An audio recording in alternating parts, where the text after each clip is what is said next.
I believe that's one of the major factors that contributed to the success. And speaking about success, I agree. This week we have received the latest blood work. 6 years ago, the GFR, glomerular filtration rate, was 9. At that time, Michael was on a regular hemodialysis with end-stage renal failure.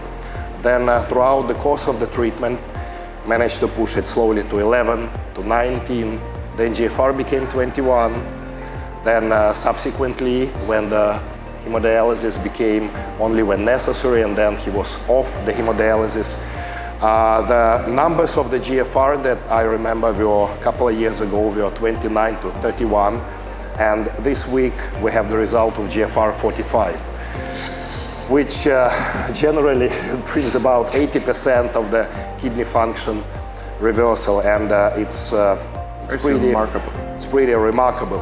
Throughout the 6 years, Michael also became 6 years older, and unfortunately, yeah, which is can't do it all.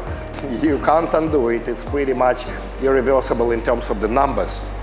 And unfortunately, his heart, which has suffered a lot 6 years ago with a heart attack, myocardial infarction, surgery, valve replacement, is also not getting younger. So once in a while, it keeps on reminding Michael about its problems. Yeah, so this time he came to improve the heart function, not only the kidney function, which is more or less stabilized now, but the heart function, unfortunately, keeps on giving us some unpleasant surprises in terms of the rhythm and all, and we're fighting it. And this time, we have changed some medications in terms of the cardiological management. We're working closely with a professor in cardiology, and she's giving us recommendations and advices on adjustment of this treatment.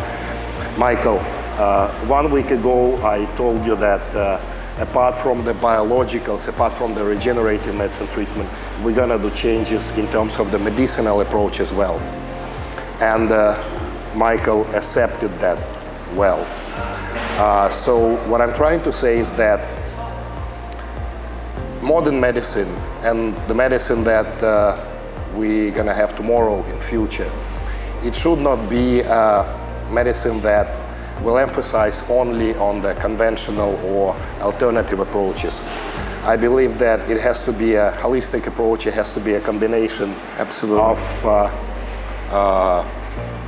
regen medicine, translational medicine, straight from the petri dish into the clinical application, plus the conventional treatment, which we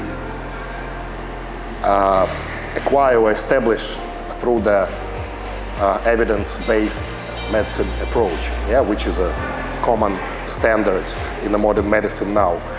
And I'm also very grateful to Michael that he has been a very open-minded patient who takes it well.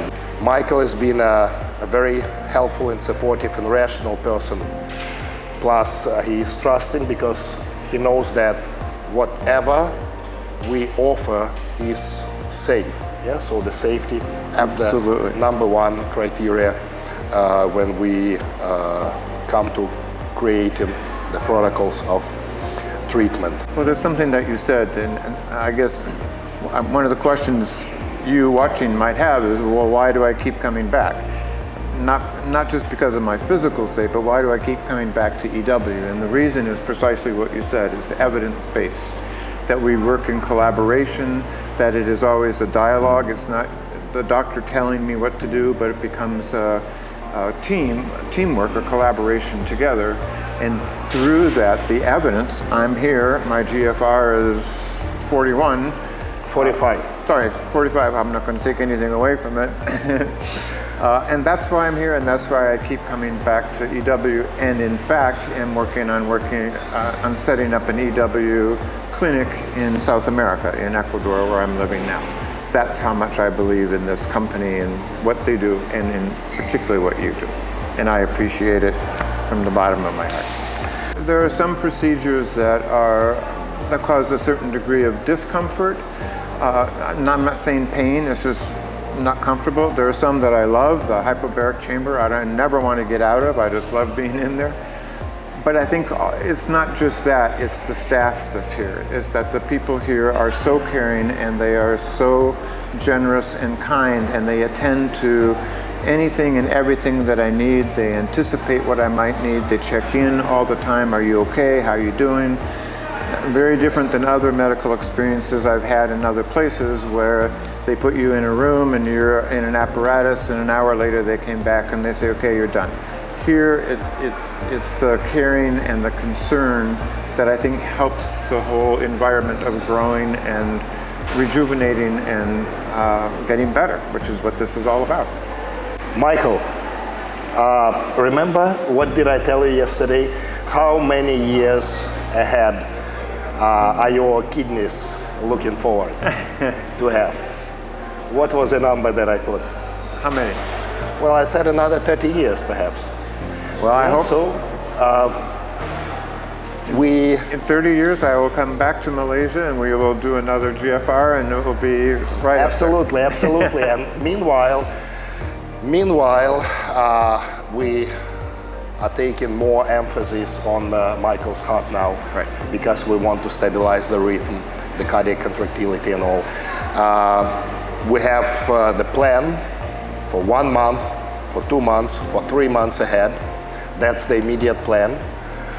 In terms of the treatment and investigations that's supposed to be done, what's going to be after that and how is it going to be after that, we're yet to find out.